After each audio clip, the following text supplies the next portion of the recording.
오늘 하나님 아버지의 그 뜨거운 사랑의 그 마인드를 오늘 느끼는 저와 여러분 되시기를 주님 이름으로 축복합니다. 하나님 아버지께서 우리를 얼마나 사랑하시는지, 우리를 얼마나 인도하시는지, 우리를 얼마나 불쌍히 여기시는지 우리에게 하나님의 마음이 전달되는 시간이 될 줄로 믿습니다. 지금은 어떤 시대를 우리가 살고 있습니까? 말씀입니다. 예수님이 부활 승천하신 이후부터 재림하시는 그 시간이 바로 말세입니다. 그 말세의 시간표 속에 우리는 어디에 살고 있습니까?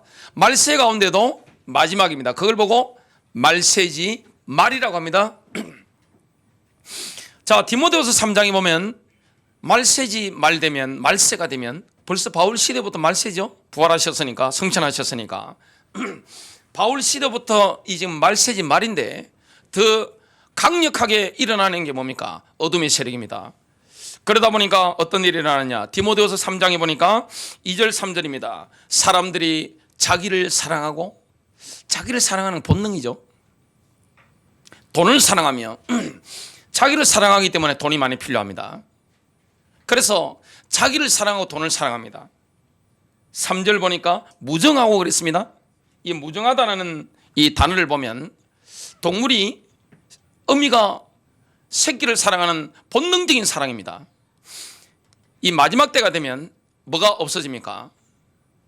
아버지의 본능적인 자식을 향한 그 사랑, 어머니의 자녀를 향한 그 사랑, 그 사랑도 식어질 것을 말씀합니다. 무정한 시대, 정이 없는 시대, 돈 앞에 부모도 없고 배우자도 없는 그런 시대, 이런 시대가 올 것을 분명히 말씀하고 있습니다. 지금 왔단 말이죠. 오직 나밖에 모르고 돈밖에 모르니까 그 부모와 자식 간의 본능적인 그 사랑도 식어지는 이런 시대를 우리는 살고 있습니다. 지금은 어떤 시대입니까? 그 때문에 가정이 해체되는 시대입니다. 어떤 연예인 분이, 여자분이 이런 고백을 했습니다. 이혼을 하면서 뭐라고 했느냐? 어떤 사람과 같이 살면서 외롭다는 것은 정말 힘든 일입니다. 그런 이야기를 했습니다. 부부가 함께 사는데도 외로운 겁니다. 정이 없는 거예요. 부모와 자녀 간에도 뭐가 없는 겁니까? 본능적인 사랑도 식어버리기 때문에 정이 없는 겁니다.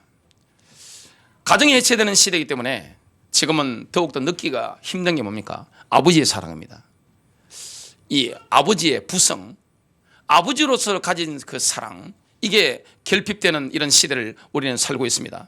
여러분, 하나님 아버지에 대한 이미지가 왜곡이 되어버리면 이게 많은 걸 누릴 수가 없는 거예요. 그러다 보니까 많은 사람들이 살아가면서 뭐가 왜곡되어집니까? 아버지에 대한 이미지가 왜곡되어 있단 말이죠. 그러다 보니까 예수를 믿는데 하나님 아버지에 대한 이미지 자체가 굉장히 왜곡되어져서 내게 담겨져 있다. 이런 것들을 우리는 현장에서 복음 전하면서 많이 경험하게 됩니다. 사람들이 고백하는 걸 들으면서 그런 걸 우리가 알 수가 있습니다. 오늘 상처 있고 외로운 심령들이 길거리를 방황하고 있습니다. 사람들이 상처 입었단 말이죠. 가정에서부터. 인간관계가 파탄나는 이런 시대를 우리는 살고 있기 때문에, 자기만 알고 돈만 아는 시대이기 때문에 거기에 도움이 안 되면 뭐합니까?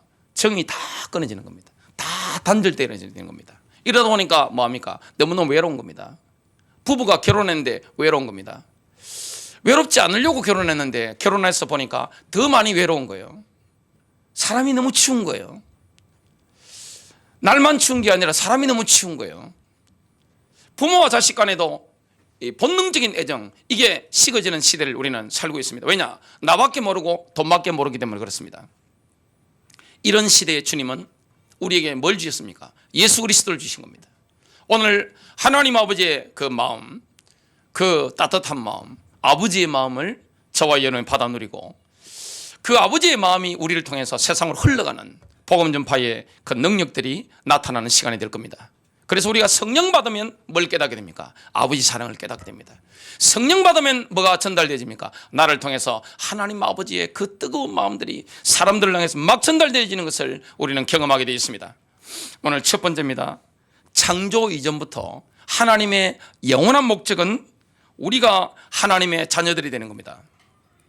하나님께서 우리가 태어나기도 전에 지구가 창조되기도 전에 빛이 있기도 전에 하나님이 영원한 계획을 가지셨는데, 그것은 바로 뭡니까? 저와 여러분이 예수 그리스도 안에 그 예수의 피로 말미암아 구속받고 하나님의 아들이 되는 것이고 딸이 되는 겁니다. 여러분, 아들, 딸이 된다는 것은 뭡니까? 하나님의 자녀가 된다는 것은 뭡니까? 상속받는 거예요. 부모의 마음은 뭡니까? 다 주잖아요. 아깝다고 느낍니까? 권사님, 딸한테 아깝다고 느껴요? 정상적인 어머니 같으면 아깝다고 느끼지 않습니다. 뭐 어떻게 느낍니까? 내 거 다 줘버렸는데 더 주지 못해서 미안해. 제가 내일 모레면 나이가 50이 다 돼가는데 어머니하고 매일 제가 안부 전화 드리면 심심하면 저한테 하시는 말씀이 있습니다. 아들아, 미안해. 내가 어릴 때 너희 동생들 죽고 너한테 더 많이 혜택을 줘야 되는데 너 고생시켜서 미안해. 늘 그 말씀하세요. 저는 제가 이게 효도를 해야 되는데 못해서 어머니 죄송합니다. 이 고백을 늘 하는 겁니다. 하나님 아버지께서 창세전부터 가지신 계획이 뭡니까? 우리를 자녀로 받아주시는 겁니다. 자녀로 입양하는 거예요. 여러분, 자녀가 된다는 것은 하나님 아버지의 모든 걸 다 누리는 겁니다. 그 하늘에 있는 영계에 있는 모든 것들, 하나님이 창조하신 이 땅의 모든 것들, 이걸 다 누리도록 만들어주시는 겁니다. 그 이름이 뭡니까? 바로 예수의 이름이에요. 예수 그리스도로 말미암아 이 모든 걸 누리도록 주님이 인도하시는 거예요. 이것은 나의 의가 아닙니다. 저와 여러분이 하나님의 양자가 되고 하나님의 자녀가 되는 것은, 아들, 딸이 되는 것은 내 의가 0.0000001%도 개입될 수가 없는 거예요. 코로나 사태가 일어나면서 한 가지 긍정적인 게 있습니다. 인간이 누구나 죽을 수 있다는 걸 일깨워줬습니다. 우리 교회 가장 어린 나이에 있는 게 지금 말 겨우 아바아바 하는 엄마하는 곽태성입니다. 제 교회할 때 뭘 끼고 오죠? 마스크 끼고 옵니다. 이제 말 잘하고 잘 뛰어다니는 그것보다 조금 밥을 좀 많이 먹은 라임이 마스크 끼고 나타납니다. 왜 그렇죠? 죽을까 싶어서. 이 코로나 바이러스 19가 지금 뭘 깨우친 겁니까? 아이들도 죽을 수 있다. 청소년도 죽을 수 있다. 항공모함에서도 어마어마한 그 코로나 바이러스 확진자가 지금 막 외국에서 쏟아지고 있잖아요. 청년도 죽을 수 있다. 노인만 죽는 게 아니야. 이걸 깨우쳐 준 겁니다. 인간이 누구나 죽을 수 있는 겁니다. 여러분, 성경이 뭘 말씀하고 있습니까? 인간이 죄인이라는 거. 여러분, 하나님을 믿으면 깨닫게 되는 게 있습니다. 성령이 우리에게 깨닫게 하시는 게 있습니다. 그게 뭡니까? 성령이 내게 임하시면, 역사하시면 깨닫게 되어 있습니다. 그게 뭡니까? 내가 죄인이라는 거. 인간은 자기가 죄인이라는 거 모릅니다. 우리의 죄의 기준이 뭡니까? 윤리적인 거. 남에게 훔치 먹지 않고, 남에게 폭력 행사하지 않고, 이런 걸 죄의 개념으로 생각하는데, 근본적인 죄의 개념이 뭡니까? 아이윌입니다. 이사야 14장, 창세기 3장에 나오는 사탄을 닮아 사는 아이윌입니다. 내 마음대로 하겠다는 겁니다. 하나님 뜻대로 해야 되는데 내 마음대로 하는 모든 게 뭡니까? 다 죄인 것을 보게 됩니다. 그래서 성령이 역사하시면 깨닫게 되는 겁니까? 내가 죄인이라는 거, 내가 십자가가 아니면 할 수 없다는 이걸 깨닫게 됩니다. 우리는 살아가다가 내가 죄인이라는 걸 깨닫게 되는 순간이 있습니다. 하나님 그걸 깨닫게 하세요. 내가 죽을 죄인이라는 걸 깨닫게 됩니다. 야, 내가 평상시에는 어렵다고 사람들 생각하잖아요. 포장을 이렇게 하고 들어오고 살아갑니다.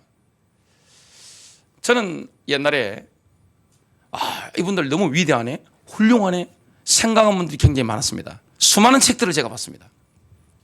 그런데 성경을 제가 읽어보고, 그리고 나이를 1살, 2살 먹으면서 제가 깨달아진 게 있습니다. 위인전집, 자서전, 평전 대부분이 뭐냐? 소설이라는 걸 제가 깨달았습니다. 인간은 죄인이에요. 하나님의 의로 도달할 수가 없는 거예요. 예수의 피가 아니면 멸망받을 수밖에 없는 거예요. 지옥 갈 수밖에 없는 거예요. 영원히 죄 가운데 있을 수밖에 없는 거예요. 뭐가 개입된 겁니까? 주님의 은혜가, 하나님의 은혜가 우리에게 개입된 겁니다. 우리가 뭘 했기 때문에 하나님의 자녀가 되는 게 아닙니다. 하나님께서 이미 십자가에서 이루어놓으신 그 일로 인하여 하나님의 자녀가 됩니다. 믿음으로 하나님의 자녀가 되는 거예요. 예수님께서 십자가에서 죽으셨을 때 하나님과 인간 사이를 가로막고 있었던 예루살렘 성전 안에 있었던 성소와 지성소 사이에 있던 그 휘장이 뭡니까? 위에서부터 아래로 쫙 찢어져 버렸습니다. 다 이뤘다. 그 말씀하시는 순간에 그 휘장은 뭘 상징합니까? 예수님의 몸을 상징합니다. 예수님이 살찢겨 피 흘려 죽으시는 순간에 뭐합니까? 성소와 지성소에 인간이 들어갈 수 없는 인간과 하나님 사이를 가로막고 있던 그 장벽이 완전히 무너진 거예요. 그때 주님이 뭐라고 하시는 거예요? 들어오라는 겁니다. 하나님의 영광을 경험하도록 들어오라는 겁니다. 뭘 통해 들어갑니까? 예수의 피입니다. 내 의가 아니에요. 예수의 피예요. 십자가에서 흘리신 그 보배로운 피로 말미암아 오늘도 우리가 어떤 장소에 있든지 오늘 임마누엘을 경험하게 되는 줄로 믿습니다. 하나님의 영광을 경험하게 되는 거예요. 하나님께서 나를 받아주셨다. 이걸 우리가 경험하게 되어 있습니다. 그래서 히브리서 10장 19절과 20절입니다. 그러므로 형제들아 우리가 예수님의 피로 인하여 담대하게 지성소에 들어가나니 그가 우리를 위해 바치신 새롭고 살아있는 길로 휘장 곧 그의 육체를 통하여 들어가느니라. 우리가 하나님의 자녀로 받아들여지는 거, 우리가 하나님의 임재로 나아가는 거, 하나님의 지성소로 나아가는 것은 뭡니까? 예수님의 피로 인하여 새롭고 살아있는 길이 열리기 때문에 내가 들어갈 수 있는 겁니다. 하나님의 자녀가 된 겁니다. 이게 모든 게 은혜입니다. 사도 요한이 뭘 받느냐? 요한계시록에 보니까 천국에 있는 성도들을 봤는데요, 그 천국 성도들은 주의 피로 우리를 구속하셨다, 이러한 감격을 소리 높여 찬양합니다. 요한계시록 5장 9절과 10절입니다. 주께서 죽임을 당하시고 주의 피로 모든 족속과 언어와 백성과 민족 가운데서 우리를 구속하사 하나님께 드리셨으며 또 우리 하나님을 위해 우리를 왕과 제사장으로 삼으셨으니 우리가 땅에서 통치하리다. 모든 게 하나님의 은혜입니다. 내가 잘해가지고 이렇게 된 거 하나도 없습니다. 내가 하나님께 뭘 잘 보여가지고 하나님이 나를 받아주신 거 0.00001%도 없는 거예요. 모든 게 뭡니까? 예수의 피로 말미암아, 하나님의 은혜로 말미암아 이렇게 된 겁니다. 그래서 하나님이 우리를 하나님의 자녀로 받아들이실 것을 완벽하게 계획하신 건 뭡니까? 창조 이전입니다. 이게 하나님 아버지의 은혜입니다. 우리를 하나님의 자녀로 입양할 계획을 세우셨다는 거, 이 놀라운 거예요. 에베소서 1장 3절부터 6절입니다. 바울이 이렇게 찬양합니다. 그리스도 안에서 천상에 있는 모든 영적인 복으로 우리에게 복 주신 하나님 곧 우리 주 예수 그리스도의 아버지께서는 복되시도다. 하나님께서 세상의 기초를 놓으시기 전에 우리로 사랑 안에서 그분 앞에 거룩하고 흠없게 하시려고 그리스도 안에서 우리를 택하시어 하나님의 기쁘신 뜻에 따라 예수 그리스도를 통하여 우리를 자신의 자녀로 입양할 것을 예정하셨으니 이는 하나님께서 그 사랑하시는 이 안에서 우리를 받아들이신 그의 은혜의 영광을 찬양케 하려 하심이니라. 이게 하나님의 은혜입니다. 우리를 하나님의 자녀로 입양하실 것을 창세전에 계획하신 겁니다. 놀라운 은혜입니다. 우리의 의가 개입될 게 전혀 없습니다. 인간은 어렵지 않아요. 인간은 누구나 죄인입니다. 저도 죄인이에요. 예수의 피가 없이는 오늘도 임마누엘을 누릴 수 없는 죄인입니다. 누구나 마찬가지입니다. 예수의 피로 말미암아 저와 여러분이 하나님의 자녀가 되는 이 은혜를 입은 거예요. 언제 전부터 계획하신 겁니까? 영원 전부터. 인간의 이성이 도달할 수 없는 영원 전부터입니다. 두 번째입니다. 탕자 비유에는 그리스도 안에서 살아난 우리를 기뻐하시고 환영해 주시는 하나님 아버지의 애타는 마음이 실제적으로 묘사되어 있습니다. 탕자 비유를 누가 말씀하셨죠? 천지 만물을 창조하신 위대하신 하나님이신 예수님이 말씀하신 겁니다. 예수님께서 말씀하신 하나님의 이미지가 있습니다. 예수님이 말씀하실 때 나타나는 하나님 아버지의 그 이미지가 있습니다. 이미지. 우리가 사람을 생각하면 그 사람의 이미지가 있잖아요. 예수님이 하나님과 아버지와는 원내스시니까 그분이 영원전부터 천지만물을 창조하신 위대하신 하나님이시니까 하나님 아버지를 예수님만큼 잘 아는 사람이 없습니다. 이 땅에 친히 오셔서 누가복음 15장에 보면 하나님 아버지의 이미지를 말씀하시는데, 그동안 모세 시대로부터 1500년 동안 하나님을 야훼 여호와로만 알고 있었던 유대인들, 종교 엘리트들이 가지고 있었던 마음속에, 생각 속에 가지고 있었던 그 하나님 아버지의 이미지가 너무 다른 거예요. 자, 이게 이미지가 같아야 되는데 예수님 말씀하신 이미지와 종교 엘리트들이 성경을 외우고 있는 제사장들, 또한 하나님 말씀대로 살아보려고 몸부림쳤던 바리새인들, 성경을 필사해서 성경을 통째로 암송하고 있었던, 늘 금식하고 있었던 서기관들과 하나님 아버지의 이미지가 일치하지 않는 거예요. 너무 이게 다른 거예요. 이미지 자체가 다른 거예요. 그래서 예수님이 말씀하시는 하나님 아버지의 이미지에 대한 설명을 들으면서 지금 이스라엘의 종교 엘리트들은 뭐합니까? 지금 당혹스러운 겁니다. 왜냐? 자기들이 가지고 있었던 하나님 아버지에 대한 이미지와 예수님 친히 말씀하신 하나님 아버지의 이미지가 너무 다른 거예요. 사람이 그럴 수 있습니까? 똑같이 교회 다니는데 하나님 아버지에 대한 이미지가 다른 겁니다. 여러분, 어린 시절에 상처가 있는 사람과 없는 사람은, 아버지에 대한 상처가 있는 사람과 없는 사람은 똑같이 예수를 믿는데 아버지에 대한 이미지가 달라요. 이 이미지 왜곡이 심각하게 일어날 수 있습니다. 그게 예수 안에 치유가 되어야 됩니다. 지금 예수님 말씀하십니다. 누가복음 15장 1절 2절입니다. 그때 모든 세리와 죄인이 주의 말씀을 들으려고 주께 다가오니. 여러분, 세리와 지금 죄인들은 뭐합니까?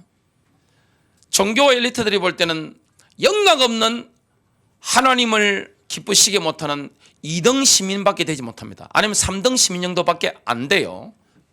이런 사람들이 예수님 말씀 들으려고 막 구름대처럼 막 몰려오는 겁니다. 2절입니다. 바리새인들과 서기관들이 불평하여 말하기를, 이 사람은 죄인들을 영접하여 함께 음식을 먹는다고 하더라. 야, 음식을 먹는다는 것은 뭡니까?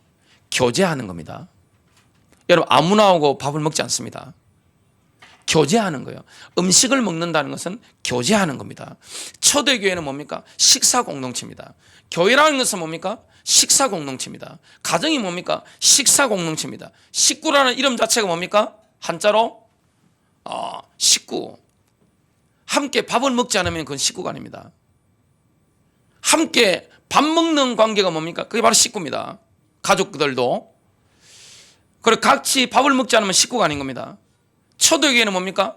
같이 한 빵에 참여하고 한 포도주에 참여하는 식구가 되는 겁니다. 자, 여기 보니까 교제한다는 건 뭡니까? 같이 밥을 먹는 거죠. 같이 사귀는 겁니다. 그걸 보고, 죄인들과 예수님이 사귀는 걸 보고, 교제하는 걸 보고, 지금 종교 엘리트들은 깜짝 놀라는 거예요. 예수님이 말씀하신 하나님 아버지 이미지가 어떻습니까? 탕자가 회개하고 돌아왔을 때 너무나 기뻐하고 절구하고 잔치를 베풀어주는 바로 자비로운 아버지였습니다. 자비로운 아버지인 거예요. 탕자가 아버지 재산을 미리 앞당겨서 받아가지고 이방 나라 가지고 여자들하고 흥청멍청하다가 다 날려버리고 뭐합니까?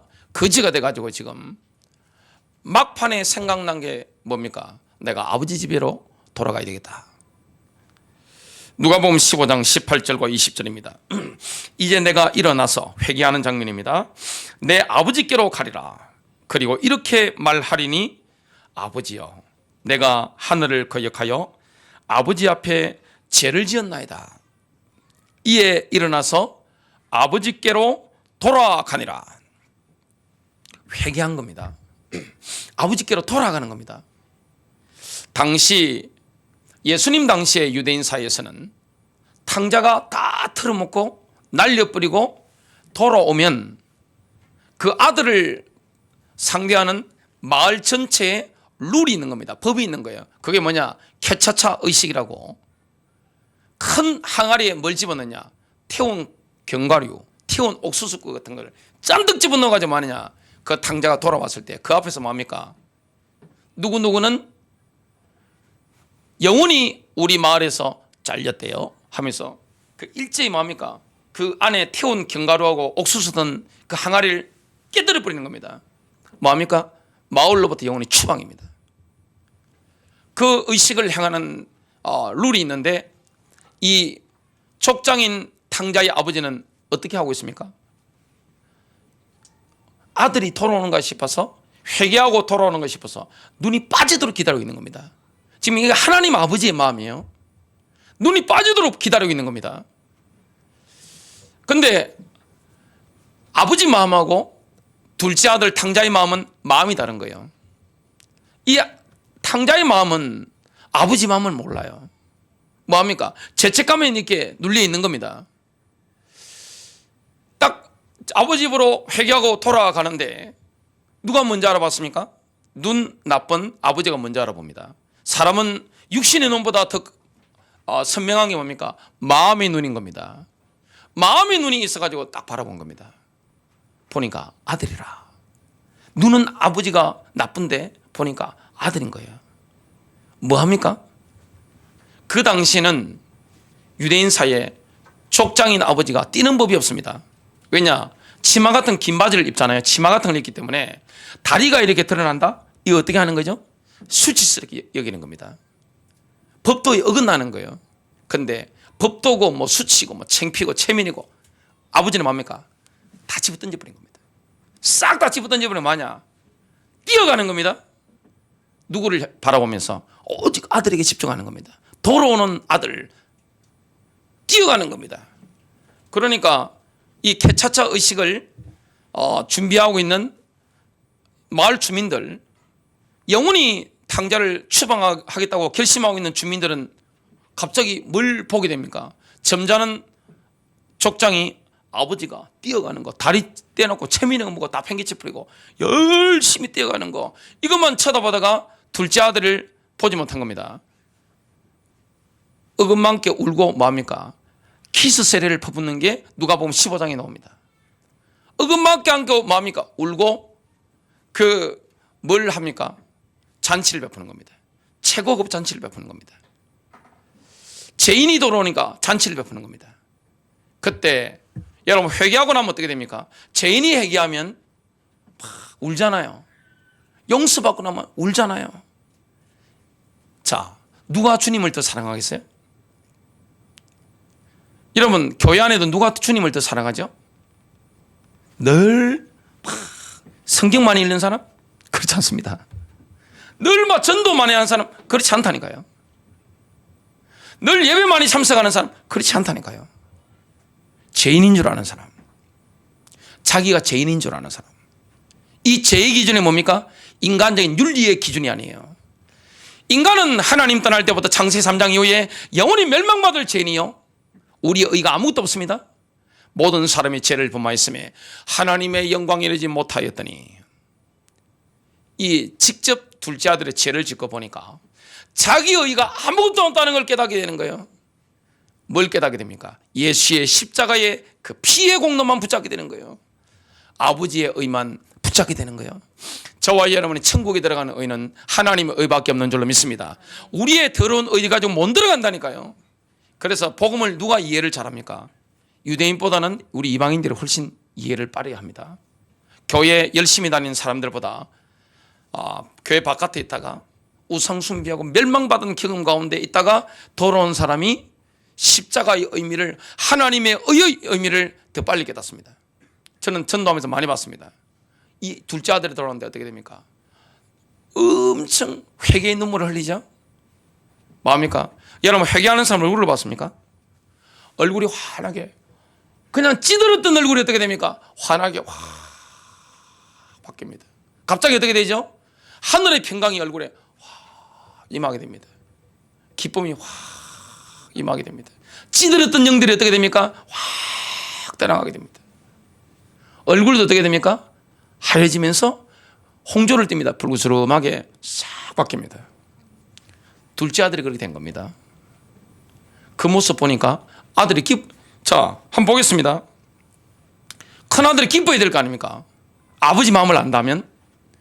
아버지 마음을 모르는 것은 둘째 아들이나 큰 놈이나 똑같습니다. 지금 큰 아들이 더 안 겁니다. 지금 여러분, 둘째 아들이 돌아와서 아버지가 너무너무 기쁘고 천국에 잔치가 막 벌어졌는데, 이거 그 모습을 딱 보고, 그러면 둘째 아들이 와서 막 하늘의 기쁨을 막 경험하고 막 감격하고 막 얼굴이 막 환해지고, 찌들었다가 얼굴이 환해지고 그냥 불그스름해지고, 이 하나님의 영광이 임하는 걸 봤는데 기뻐야 되잖아요. 아버지 마음을 안다면. 뒷목 딱 잡은 겁니다.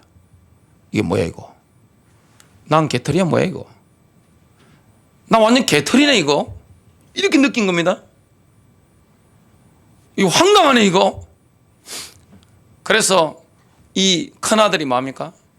LA 해버린 겁니다. LA 해버리고 어떻게 하느냐? 그냥 삐쳐버린 겁니다. 여자만 속 좁은 게 아닙니다. 은혜 못 받으면 남자도 똑같아요. 밴댕이 속입니다. 밴댕이 잡숴보셨어요? 저는 인천에 가서 인천 아파트 횟집에 가가지고 밴댕이 무침을 제가 먹어봤습니다. 속이 얼마나 좁은지 몰라요? 여러분, 사람이 은혜 못 받으면요, 남 은혜 받는 것도 기분 나쁩니다. 남 회개하는 것도 기분 나쁘다니까요. 남이 영적으로 자라간다, 그것도 슬픈 일입니다. 짜증나는 일이에요. 이 큰아들이 딱 보니까 딱 그래 된 겁니다. 완전 속이 밴댕이 속 돼가지고 그냥 막. 둘째 아들과는 인상이 딱 바뀝니다. 인상 싹 바뀌어가지고 뭐하느냐, 아버지고 뭐 아들이고 뭐 동생이 할 것도 딱 나가버리는 겁니다. 마을 주민들이 충격받은 게 뭐냐, 아니 그러면 아버지가, 지금 현재 아버지와 다릅니다. 고대에는 뭡니까? 왕입니다. 아버지가 공개적으로 책망할 수 있잖아요. 그렇게 하지 않는 겁니다. 살짝 나가서 아버지가 나가서 큰아들을 뭡니까? 얼르고 달래서 회복하도록 이렇게 배려하는 거예요. 그 모습 보고 마을 주민들은 또 놀라는 겁니다. 이게 아버지의 마음이에요. 지금 우리 이방인들이 돌아와서 하나님을 찬양하잖아요. 이 코로나 바이러스 때문에 목숨이 위협받는 상황 가운데서도 주님을 찬양하잖아요. 이걸 보고 누가 헐거리겠어요? 유대인들입니다. 그걸 보고 시기하다가 뭐합니까? 나중에 돌아오게 될 겁니다. 이게 하나님의 경륜 속에 있는 건데요. 누가복음 15장 28절입니다. 그가 화가 나서 들어가기도 싫어하더라. 그러자 그의 아버지가 나가서 그에게 권하더라. 31절, 아버지가 그 아들에게 말하기를, 아들아, 너는 항상 나와 함께 있고 또 내가 가진 모든 것이 내 것이지만 너의 이 동생은 죽었다가 다시 살아났고 잃어버렸다가 찾았기에 우리가 즐거워하고 기뻐하는 것이 당연하니라. 세 번째입니다. 하나님 아버지의 애타는 마음은 하나님의 나라가 우리의 심령에, 우리의 인간관계에, 그리고 이 땅에 임하는 겁니다. 하나님의 나라는 성령 받은 그리스도인들의 심령 안에 임합니다. 누가복음 17장 21절입니다. 또 여기 있다 저기 있다고도 못하리니 하나님의 나라는 너희 안에 있느니라. 하나님의 나라가 그리스도를 왕으로 모신 사람, 나의 가는 길을 가다가 회개하고 그리스도께 굴복한 사람, 성령님의 통치를 받는 사람, 그리스도를 왕으로 모신 사람의 심령에 뭘로 임합니까? 기쁨으로, 은혜로, 자유함으로, 평안으로 임하게 되어 있습니다. 또한 하나님의 나라는 성령 받은 그리스도인들의 인간관계 속에 임합니다. 내 심령에 임한 천국이 인간관계를 통해서 막 전달되는 거예요. 자, 하나님의 나라는 신자의 가정생활 가운데, 부부생활 가운데 임하는 거예요. 가정의 주인이 누가 되는 겁니까? 그리스도가 되는 겁니다. 가정의 머리가 누가 되는 겁니까? 그리스도가 되는 겁니다. 그래서 남편들은 에베소서 5장 15절에 보니까 뭐합니까? 그리스도께서 교회를 사랑하신 것처럼 아내를 사랑하게 됩니다. 이게 누구 역사입니까? 성령님의 역사입니다. 여자분들이 주로 남편들에서 뭐라고 불평합니까? 야, 우리 남편은 자기 몸 하나밖에 모르네, 이렇게 느낀단 말이죠. 그게 변화되어지는 겁니다. 누구 역사입니까? 주님의 역사입니다. 그래서 아내들은 남편의 사랑을 받으면서 뭘 깨닫게 됩니까? 그리스도께서 교회를 사랑하듯이 이 남편이 나를 사랑하는구나. 이걸 햇빛을 받듯이 느끼게 되는 거예요. 그리고 남편들은 에베소서 5장 24 교회가 그리스도께 복종하잖아요. 그것처럼 하나님의 뜻 가운데 남편이 하나님의 뜻 가운데 말하는 것에 대해서 뭐합니까? 복종하는 거. 이 세상에서 있을 수 없는 일이란 말이죠. 이런 일이 가정에서 일어나게 되는 겁니다. 또한 하나님의 나라는 그리스도의 교회 안에 임하게 됩니다. 세상 사람들은 교회를 주목합니다. 뭘 바라보게 됩니까? 성도들의 인간관계, 성도들의 삶을 바라보면서 저게 하나님의 나라네, 저게 천국이야. 성도들이 서로 사랑하는 걸 보면서, 서로 섬기는 걸 보면서 저게 천국이야. 이런 것들을 보게 되는 겁니다.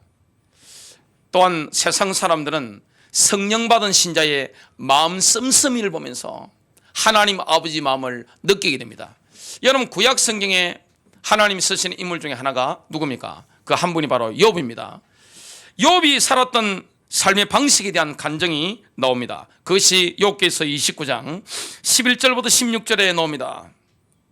여러분, 욥의 마음 속에서 잠시도 떠나지 않았던 사람들이 있습니다.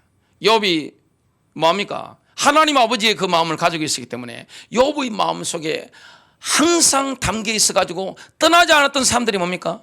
고아들, 옛날에는 경제생활 못했던 과부들, 그리고 뭡니까? 다리 저는 사람들, 생활력 없는 이런 사람들, 가난한 사람들, 이 사람들이 욥의 마음에 떠나지 않는 거예요.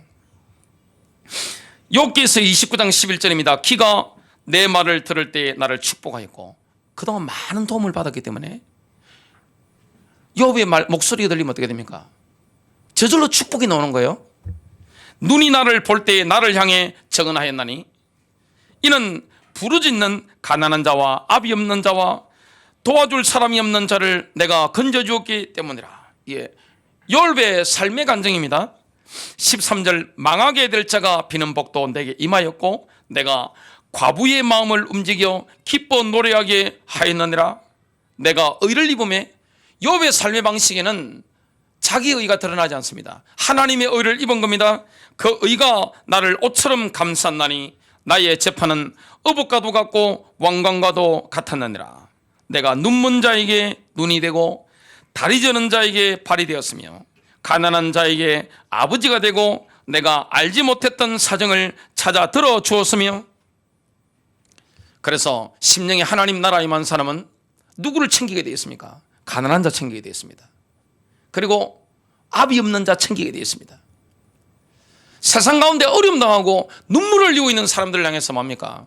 그 애타는 하나님 아버지의 마음을 가지고 뭐하게 되어 있습니까? 돕게 되어 있습니다. 그래서 사람들은 뭘 느끼는 겁니까? 욥과 같은 사람들, 그리스도인들 보면서 하나님 나를 사랑하시네, 이걸 경험하게 되는 겁니다. 또한 하나님의 나라는 지상에 가시적으로 세워지게 됩니다. 여러분, 이 땅에 공의가 언제 실현됩니까? 이 땅에 정의가 언제 실현됩니까?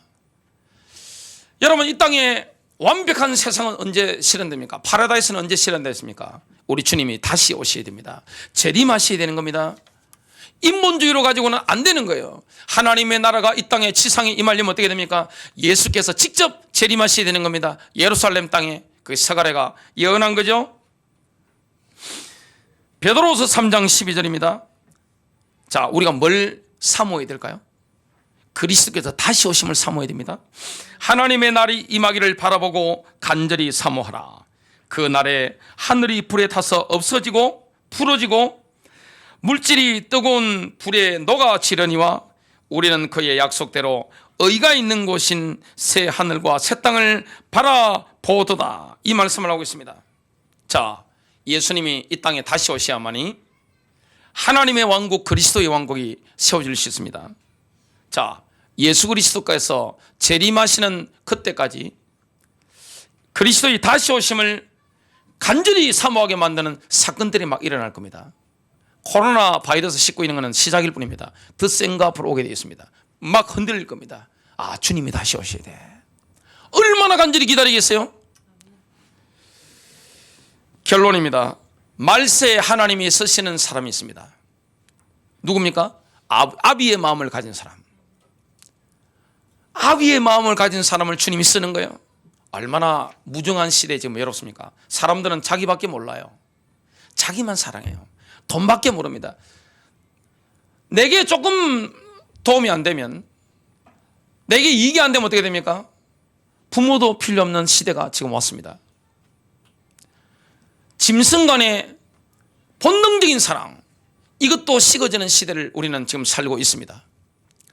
이때 우리 주님께서 우리를 얼마나 사랑합니까? 내가 의가 있는 게 아니에요. 그 피로 말미암아 우리를 받아주신 거예요. 자녀로 받아주신 거예요. 영세전부터 영원전부터 받아주시기로 계획하셨다가 믿는 자 속에 성령으로 함께하는 거예요. 하나님 아버지의 마음. 그래서 하나님이 애타는 마음이 뭡니까? 하나님의 나라가 우리 안에, 신자들의 인간관계 속에 그리스도께서 왕이 되시면 하나님의 나라가 이루어지는 겁니다. 그리고 이 지구상에 뭐합니까? 하나님의 나라가 이 땅에 임하는 겁니다. 놀라운 겁니다. 자, 하나님이 누구를 씁니까? 마지막 시대에 아버지의 마음을 가진 사람, 아비의 마음을 가진 사람. 그래서 예수님이 오시기 전에 아비의 마음을 가진 엘리야가 올 것을 말라가 선지자가 예언했습니다. 누굽니까? 세례 요한이었습니다. 지금 우리가 세례 요한처럼 엘리야의 심령으로 우리가 사람들을 돌아보고 살려야 됩니다. 아버지의 마음은 다릅니다. 아버지의 마음은 바라는 게 전혀 없어요. 뭐합니까? 다 주는 겁니다. 특히 뭐합니까? 약한 자에게, 힘이 없는 자에게. 그리고 눈물을 흘리고 있는 지금 뭐합니까? 아기들 키우는 엄마들 현장을 향해서, 누가 찾아오지도 않는 뭐합니까? 노인들을 향해서, 외국인들을 향해서. 하나님 마음이 누구에게 가 있을까요? 제가 안산에 와서 느낀 게 있습니다. 안산에는 외국인들이 많은데 안산에 와서 명절이 딱 되니까 갈 데가 없는 분들이 있더라고요. 누구냐면 외국인들, 그 다음에 탈북자들, 자녀가 없는 노인들, 이런 분들 있잖아요. 여기 하나님 마음이 집중되어 있는 겁니다. 하나님 아버지의 마음은 높은 곳을 향하지 않아요. 하나님 아버지의 마음은 뭡니까? 탕자에게 가 있는 겁니다. 그걸 큰아들이 이해를 못하는 거예요. 자, 돌아왔어요. 탕자가 돌아오면 어떻게 됩니까? 완전히 회복되는 거예요. 그 회개하는 사람들 저는 많이 봤습니다. 뭐가 임하는 거죠? 하나님 나라가 그 심령이 임하는 거예요. 인생의 처음으로 어둠이 떠나가고 평안이 경험되는 거예요. 인생의 처음으로 자유함과 기쁨을 경험하게 되는 거예요. 그때부터는 뭡니까? 성령 안에 사는 거예요. 하나님 아버지의 마음이 그 심령에서 흘러나가기 때문에 어떻게 됩니까? 가정이 천국으로 바뀌는 거예요. 인간관계가 천국으로 바뀌는 거예요. 교회 생활이 천국으로 바뀌는 거예요. 세상 가운데 어려운 사람 만나면 어떻게 됩니까? 하나님이 나를 통해서 그 상대방에게 응답하시는 거예요. 내가 너를 잊지 않아서 난 너를 기억하고 있어. 이렇게 되는 겁니다. 아비 없는 사람들이 여러분을 만나서 뭐합니까? 하나님 아버지의 그 부성, 그걸 뜨거운 아버지의 마음을 느끼게 되는 겁니다. 그러면 어떻게 됩니까? 완전히 회복되는 겁니다. 말라기서 4장 6절을 읽고 마칩니다. 그가 아비들의 마음을 자식들에게로, 자식들의 마음을 그들의 아버지에게로 돌이켜 내가 와서 땅을 저주로 치지 않게 하리라. 아버지의 마음 없이 대통령이 된다? 그건 저주입니다. 아버지의 마음 없이 목사가 된다? 그것도 저주입니다. 아버지의 마음 없이 사장님이 된다? 그것도 저주입니다. 여러분 승리하시길 바랍니다.